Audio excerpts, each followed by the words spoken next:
લોકસેવા માટે જઈ રહ્યો છું અને લોકશાહીના પર્વની અંદર ભાગ લઈ રહ્યો છું. એટલે લોકો દ્વારા મને ફંડિંગ મળશે અને હું એ ફંડિંગથી ચૂંટણી લડીશ, જેના કારણે મારી અંદર ભ્રષ્ટાચારનો અહમ આવશે નહીં. કારણ કે જનતાએ મને પૈસા આપ્યા છે અને એ જ રૂપિયાથી હું ચૂંટણી લડી રહ્યો છું, જેના કારણે જે ભ્રષ્ટાચાર થવાના વિચાર આવવા જોઈએ એ વિચાર આવી શકે નહીં. મહેનતના ફળ મીઠા હોય છે અને મહેનત કરીશું અને ફરી પાછી કોંગ્રેસને ઊભી તો છે જ, પણ વધુ મજબૂતાઈથી ઊભી કરીશું. અને એમાં શું છે, કરોડિયો પડે છે તો એ ફરી પાછો ઝાડુ બનાવે છે, તો હું પણ પડીશ, કદાચ પડવાનું થશે તો, પણ હું હારીશ નહીં. ચૂંટણી હારો છો છતાં પણ તમારી સેવા જે છે ચાલુ રહે? ચોક્કસ, કેમ નહીં. હું પ્રજા માટે છું ને પ્રજાની સેવા માટે 24/7 બંધાયેલો છું. અને એ લોકોએ મને મત આપ્યા છે, તો હું એ મતનું ઋણ તો ચૂકવીશ ને, ભલે હું હાર્યો કે જીત્યો એ પછીની વાત છે, પણ એ જનતા મારે સાથે ઊભી રહી છે તો મારે એમનું ઋણ અદા કરવું જ છે.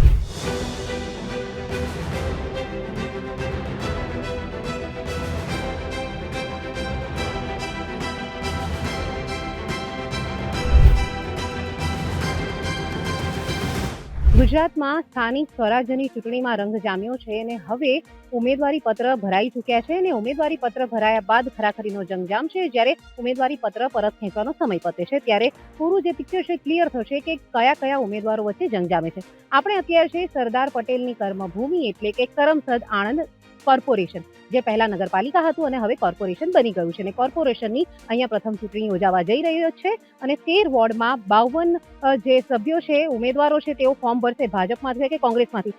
અત્યારે આણંદની જે કોર્પોરેશનની જે ચૂંટણી છે એમાં એક ઉમેદવાર જે છે એ હાલ ચર્ચાનો કેન્દ્ર બન્યો છે અને કેન્દ્ર એટલા માટે બન્યું છે કારણ કે ક્રાઉડ ફંડિંગનો જે કોન્સેપ્ટ છે એ એમના દ્વારા લાવવામાં આવ્યો છે. આ ક્રાઉડ ફંડિંગ અગાઉ પહેલા જિગ્નેશ મેવાણી પણ લાવી ચૂક્યા છે, સાથે જ અનેક નેતાઓ જે છે આ પ્રકારનું ક્રાઉડ ફંડિંગ લાવી ચૂક્યા છે, પરંતુ આના કરતા આ જે ઉમેદવાર છે એટલા માટે અલગ પડે છે કારણ કે એમણે જનતા પાસે માંગ્યો છે માત્ર ₹1 અને ₹1 થકી ક્યાંક ને ક્યાંક એમનો જે છે એ જનતાના દિલમાં જે છે એક તક કે એક પ્રવેશ મેળવવાની જે એક એમની ભાવના છે એવું દેખાઈ રહ્યું છે. પરંતુ શું છે આની પાછળનું સત્ય આપણે જાણીશું.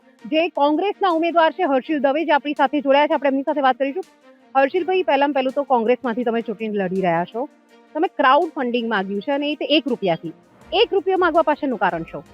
₹1 માગવા પાછળનું કારણ એક જ છે કે લોકો સુધી પહોંચી શકે અને ₹1 એ આશીર્વાદ રૂપ છે, ટોકન રૂપ છે અને લોકો સાથે આપણે કનેક્ટ થઈ શકીએ, એનું પાછળનું મહત્વનું કારણ એ છે. બીજા નંબરનું મહત્વનું કારણ એ છે કે હું લોકસેવા માટે જઈ રહ્યો છું અને લોકશાહીના પર્વની અંદર ભાગ લઈ રહ્યો છું. એટલે લોકો દ્વારા મને ફંડિંગ મળશે અને હું એ ફંડિંગથી ચૂંટણી લડીશ, જેના કારણે મારી અંદર ભ્રષ્ટાચારનો અહમ આવશે નહીં. કારણ કે જનતાએ મને પૈસા આપ્યા છે અને એ જ રૂપિયાથી હું ચૂંટણી લડી રહ્યો છું, જેના કારણે જે ભ્રષ્ટાચાર થવાના વિચાર આવવા જોઈએ એ વિચાર આવી શકે નહીં. કારણ કે લોકોએ મને આશીર્વાદ રૂપે રૂપિયા આપ્યા છે, એ જ રૂપિયાથી હું ઇલેક્શન લડ્યો છું ને એમના થકી જ હું એમના વિસ્તારના વિકાસના કામો કરું. લોકોનો રિસ્પોન્સ કેવો મળ્યો જ્યારે તમે ₹1 માંગ્યો છે દરેક લોકો પાસેથી, તો લોકોનો રિસ્પોન્સ કેવો મળ્યો તમને? રિસ્પોન્સ બેન બહુ જબરજસ્ત મળ્યો છે. મેં માત્ર ₹3000 માંગ્યા હતા ફોર્મ ફી ભરવા માટે, પણ 2 કલાકની અંદર ₹13,000 જેટલું ફંડિંગ મને મળી ગયું છે. આપણે ₹1 માંગ્યો હતો પણ લોકોએ આપણને 1101 પણ આપ્યા છે, 101 પણ આપ્યા છે અને 501 પણ આપ્યા છે. એટલે જનતા પણ મને ક્યાંક ને ક્યાંક સ્વીકારી રહી છે, કારણ કે એમના મુદ્દા હું અવારનવાર ભૂતકાળની અંદર ઉઠાવતો રહ્યો છું. એટલા માટે અવારનવાર તમે જે મુદ્દા ઉઠાયા છે એ એક સામાજિક કાર્યકર તરીકે ઉઠાયા છે અને હવે તમે કોંગ્રેસનો ખેસ પહેરીને ચૂંટણી લડવા જઈ રહ્યા છો, તો જનતા સ્વીકારશે આ સામાજિક કાર્યકરથી કોંગ્રેસના ઉમેદવાર તરીકે તમને? જનતા કેમ ના સ્વીકારે? જનતા જરૂરથી સ્વીકારશે. એટલા માટે સ્વીકારશે કે જનતાને એક નવો એવો ચહેરો જોઈએ છે કે જે એમના કામ માટે લડત કરી શકે. સામાજિક કાર્યકર હતો, તમારી 100% વાત સાચી છે, પણ એ જ જનતાના અમુક લોકો આવ્યા મારા ઘરે અને મને સમજાવ્યું કે આપ ચૂંટણી લડો ત્યારે આપણે ચૂંટણી માટે વિચાર્યું કઈ પાર્ટીમાંથી લડવું. તો મારું ફેમિલી બેકગ્રાઉન્ડ કોંગ્રેસથી હતું, એટલે મેં વિચાર્યું કે કોંગ્રેસ પાર્ટીમાંથી આપણે ચૂંટણીમાં ઝંપલાઈએ અને લોકોની સેવા કરીએ. પણ અહીંયા જ્યારે જોઈએ છે કોર્પોરેશન આણંદ જિલ્લો જે પહેલા એક સમય હતો કોંગ્રેસનો ગઢ હતો, અત્યારે કોંગ્રેસનો ગઢ નથી રહ્યો અને એવામાં તમે કોંગ્રેસ પસંદ કર્યું છે, યુવા નેતા તરીકે પણ તમે ઉભરી આવશો, તો તમને લાગે છે કે આમાં તમારું ફ્યુચર છે? મહેનતના ફળ મીઠા હોય છે અને મહેનત કરીશું અને ફરી પાછી કોંગ્રેસને ઊભી તો છે જ, પણ વધુ મજબૂતાઈથી ઊભી કરીશું. અને એમાં શું છે, કરોડિયો પડે છે તો એ ફરી પાછો ઝાડુ બનાવે છે, તો હું પણ પડીશ, કદાચ પડવાનું થશે તો, પણ હું હારીશ નહીં. મારું જે કાર્ય છે લોકોના જનતાના પ્રશ્નોને વાચા આપવાનું, એ આપતો રહીશ. આજે નહીં કાલે, સમય તો આવશે ને, ઘડિયાળમાં 1 વાગે છે તો 2 પણ વાગશે જ. તમે કહ્યું કે તમારું જે પરિવાર છે કોંગ્રેસી છે અને તમે પણ યુવા નેતા છો, તમે જોયું હશે કોંગ્રેસનો એ જે ગઢ જે કેવી રીતના હતો એ પણ જોયો હશે. તમે શું માનો છો કે આણંદ જિલ્લો જે કોંગ્રેસનો ચુસ્ત ગઢ કહેવાતો હતો, કે આ કિલ્લો ધ્વસ્ત ન થઈ શકે અને છતાં પણ ભાજપ અત્યારે ગઢ બનાવી ચૂકી છે, એની પાછળનું કારણ તમને શું લાગી રહ્યું છે? કારણ લોકોને ધમકાવવા, બીવડાવવા અને એમની ગંદી રાજનીતિથી લોકોને બહેકાવીને એમની પાસે લઈ જવા, બીજું કંઈ આની પાછળનું રીઝન નથી. તમે ક્રાઉડ ફંડિંગ માગ્યું, 1 રૂપિયો માગ્યો, કોઈ એવી પરિસ્થિતિ ખરી તમારી કે તમારે ક્રાઉડ ફંડિંગ ઉઘરાવવું છે કે માત્ર ને માત્ર મતદાતાઓના દિલ સુધી પહોંચવા માટે આ હતો? મતદાતાઓના દિલ સુધી પણ પહોંચવું હતું અને એમના ઘર સુધી પણ પહોંચવું હતું અને લોકોને ખબર પડે કે હર્ષિલ દવે છે કોણ અને એ વિસ્તારના વિકાસ માટે શું કરી શકે છે. એના માટે આ ખાસ કન્સેપ્ટ કર્યો છે. મેં લંડનથી પોલિટિકલ સાયન્સ કર્યું, અમને આ ભણાવવામાં આવ્યું હતું કે ક્રાઉડ ફંડિંગ એક જાતનું શું કહેવાય કે તમે કરી શકો છો, અને મેં એ ભણેલું છે અને અહીં આગળ એપ્લાય કર્યું અને એનો જબરજસ્ત રિસ્પોન્સ મળ્યો. કયા એવા મુદ્દા છે તમારા વોર્ડમાં કે લોકો તમને વોટ આપશે, કે જેના એ મુદ્દા થકી તમે લોકો સુધીને પહોંચશો? મારા વોર્ડમાંથી પૂર્વ નગરપાલિકાના ઉપપ્રમુખ પણ હતા. કશો વિકાસ નથી વોર્ડમાં. આજે પણ રોડ રસ્તા ખરાબ છે, ગટર લાઈનો નથી, પીવાના પાણીના પૂરતા પ્રેશરમાં આવતું નથી, ગંદકી. એટલે ખૂબ સારા એવા શું કહેવાય કે ખરાબ કામો પણ થયા છે. રોડ રસ્તા ખરાબ છે, પીવાના લોકોને પાણી નથી, ડોર ટુ ડોર કલેક્શન નથી થતા. તો એ બધા મુદ્દા સાથે તો જઈશું, સાથે વોર્ડને કેવી રીતે ડેવલપ કરવું એ વિઝન પણ છે અમારી પાસે, કે સીસીટીવી કેમેરા વોર્ડની અંદર લગાવવામાં આવે, વાઈફાઈથી સજ્જ કરવામાં આવે, સિનિયર સિટીઝનો માટે ખાસ બેઠક વ્યવસ્થા કરવામાં આવે, ગાર્ડન ચિલ્ડ્રન્સ માટે બનાવે. એટલે આ બધું જ, અને ખાસ કરીને ટીપીડીપી, જો ટીપીડીપી અમલમાં આવે તો વધુ પ્રમાણમાં ગ્રાન્ટ પણ આવે, જેથી કરીને હું મારા વોર્ડનો વિકાસ પણ કરી શકું. સાથે મારી પાસે અમુક CSR ફંડના પણ આઈડિયાઝ છે કે CSR ફંડ થકી હું મારા વિસ્તારની જે કંઈ શાળાઓ છે એને પણ હું ડેવલપ કરી શકું અને પબ્લિક શું કહેવાય ફંડિંગથી પણ ક્યાં નાના મોટા કામ કરી શકાય, એવું મારું વિઝન છે. આશરે કેટલા લોકોએ તમારે પબ્લિક ફંડિંગ તરીકે આપ્યું હશે? કોઈ અમાઉન્ટ ખરી તમારી જોડે? કીધું તો ખરું, 3,000. એ તમે 3,000 માંગ્યા, તમને 13,000 જેટલા મળ્યા, પણ કેટલા લોકોએ કર્યું? લગભગ નહીં તો 500-600 લોકોએ કર્યું છે. એટલે 500-600 લોકો સુધી તો તમે માત્ર એક આ પોસ્ટથી પહોંચી ગયા. ચોક્કસથી. શું લાગે છે, જીતવાની આશા કેટલી છે તમારી? ચોક્કસથી જીતીશું, કેમ ના જીતીએ.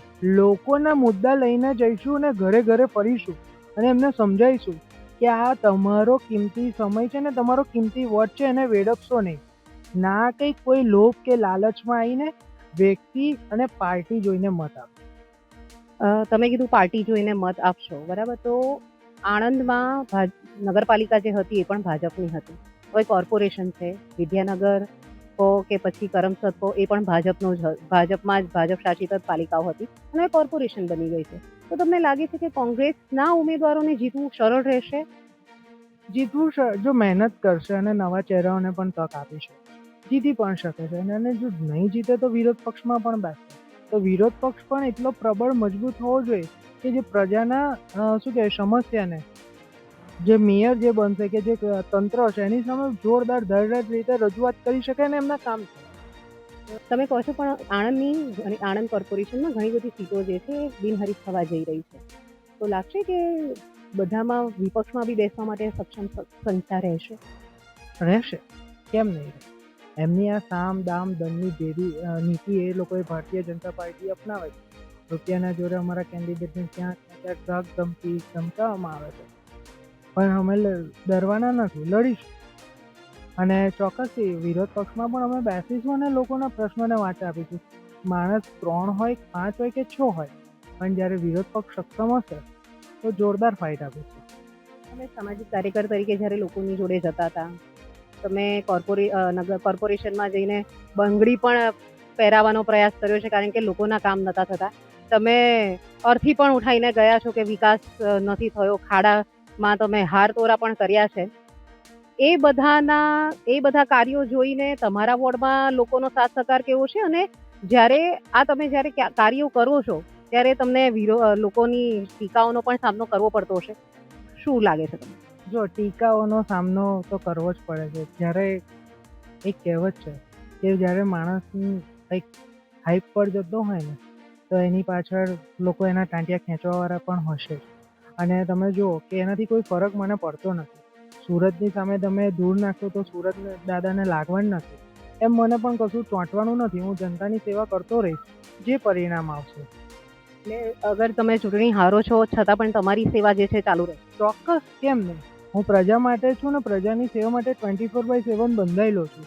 અને એ લોકોએ મને મત આપ્યા છે તો એ મતનું ઋણ તો ચૂકવીશ ને. ભલે હું હાર્યો કે જીત્યો એ પછીની વાત છે, પણ એ જનતા મારે સાથે ઊભી રહી છે તો મારે એમનું ઋણ અદા કરવું જ જોઈએ. કોંગ્રેસના કેટલા વોર્ડમાં કેટલા ઉમેદવારો જે છે જેમને મેન્ડેટ આપવામાં આવ્યું છે, અને સાથે જ અત્યારની સ્થિતિ શું છે કોંગ્રેસ? બેન, તમામ ઉમેદવારોને મેન્ડેટ આપવામાં આવ્યું છે.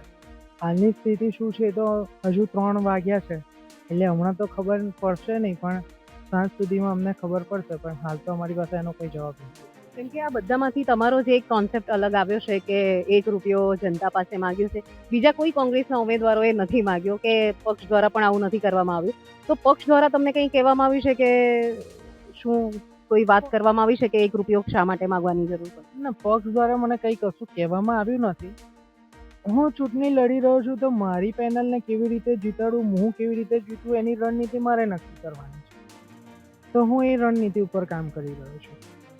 ચોક્કસથી તો આ હતા હર્ષિલ દવે કે જેઓએ મતદાતાઓ પાસેથી ચૂંટણી લડવા માટે, કારણ કે ચૂંટણીની જે ડિપોઝિટ ભરવાની હોય છે 3000 રૂપિયા ફી છે, અને ફી ભરવા માટે ક્યાંક ને ક્યાંક જે જનતા છે, જે મતદાતાઓ છે, તેમના હૃદય સુધી પહોંચવા માટે માત્ર 1 રૂપિયો માંગ્યો હતો. અને 1 રૂપિયાની જગ્યાએ જે 3000ની ડિપોઝિટ હતી એની જગ્યાએ 13000 રૂપિયા તેમણે ક્રાઉડ ફંડિંગ ભેગું કર્યું છે, અને તેના થકી તેઓ મતદાતાઓના દિલ સુધી પહોંચવામાં ક્યાંક ને ક્યાંક સફળ રહ્યા છે. પરંતુ આ સફળતા તેમના મતદાન મતલબ કે જે વોટ છે એમાં પરિણામે છે કે નહીં તે જોવું રહ્યું, કારણ કે ક્રાઉડ ફંડિંગ ભેગું કર્યા પછી પણ જો મત નથી મળતા તો કંઈક પિક્ચર અલગ હશે. પરંતુ જે પ્રમાણે હર્ષિલ દવે દ્વારા જે આ કરવામાં આવ્યું છે તે ક્યાંક ને ક્યાંક સોશિયલ મીડિયામાં ખૂબ જ વાયરલ થઈ રહ્યું છે, અને પ્રશંસા પણ લોકો કરી રહ્યા છે કે જે વ્યક્તિ જે છે એ 1 રૂપિયા થકી લોકોના દિલ સુધી પહોંચવાનો પ્રયત્ન કરી રહ્યો છે. ત્યારે હવે કોંગ્રેસ અને ભાજપ વચ્ચે સીધી લડાઈ છે કરમસદ આણંદ કોર્પોરેશનમાં. ત્યારે હવે આ એક નવો કોન્સેપ્ટ એમને જીતાડવા માટે મદદ કરે છે કે કેમ